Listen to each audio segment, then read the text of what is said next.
Good morning mga kalabs. For today's video, ang makahula ng lulutuin natin, may libreng munggo sa akin for lunch. So, as requested nga by my mother nung Valentine's Day, kaya ito ang menu natin for today's video. Munggo is for Friday. And syempre, may pritong isda tayong ipapartner, kaya may galunggong tayo dyan. So, let's go! As usual, magpapainit tayo ng kawali and mantika para sa pagigisahan natin ng ating mga aromatics. Pag di nyo pa naman alam yan, ay ewan ko na lang. So, ayan ang ating mga aromatics, sibuyas, bawang, kamatis, and luya. Kompleto talaga yan. Pero yung iba, merong hindi naglalagay ng luya, merong hindi naglalagay ng bawang. Depende sa trips nyo. Sa trip nyo yan. So, ito ang trip ko, ang kompletohin ng mga aromatics. Because again, I believe in the saying that more aromatics, more delicious.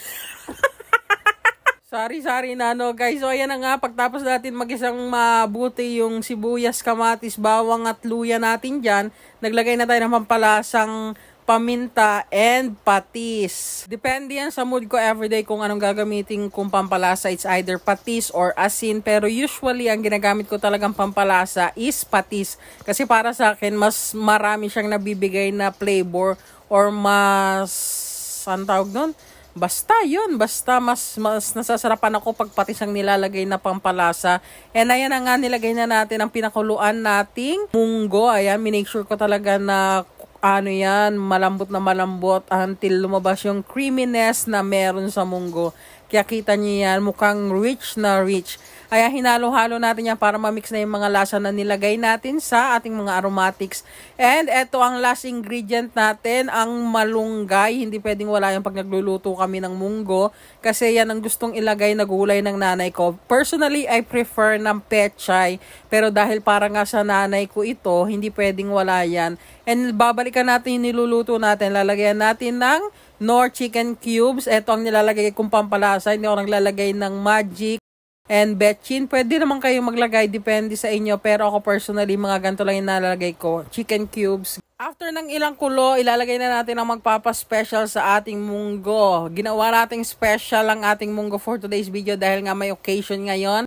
Kaya hinaluan natin yan ng peeled and deveined shrimp. Ayan, binili ko pa yan kahapon sa palengke para talaga pang sahog dyan sa munggo. So, kailangan hindi natin yan ma-overcook para talagang perfect na perfect yung munggo natin. Kaya, kakalagay pa lang natin yan, ilalagay na rin natin agad kasunod yung mga gulay para tamang-tama lang yung pagkaluto natin sa mga shrimp natin. Kasi as we all know, mabilis lang maluto talaga yung shrimp. Kaya konting halo lang and konting pakulo lang, kasunod na agad yan yung mga gulay natin na malunggay and pechay. Share ko lang guys, minsan lang mag-request ng gusto niyang ulam ang nanay ko. Kaya ano pang gagawin? Request granted. Dito nga, after natin mailagay yung shrimp, nilagay na rin natin agad yung pechay. Ang pechay na yan ay 20 pesos na yan. Pero tingnan nyo naman yung dahon, ang papangit, ang daming butas-butas. Grabe na talagang mahal ng mga bilihin ngayon. Ay, nag-rant pa nga dito. Hindi ka mag-rant for today's video, girl. Yung ibang nagluluto ng munggo, hindi na nila nilalagyan ng mga gulay kasi the munggo itself is gulay naman na. So, hindi na nila nilalagyan ng pechay or malunggay. Pero kami kasi nasanay kami na merong pechay and meron ding malunggay. Depende din sa dalawa kung anong available na makita namin. Pero pag wala si mama, personally, ang nilalagay ko lang is pechay. Kasi parang naiibahan ako sa lasang bigay ng malunggay. Pero kinakain ko naman siya. Pero ayoko lang siya minsan dahil sa nabibigay niyang lasa sa niluluto. Kagaya ng sa tinola.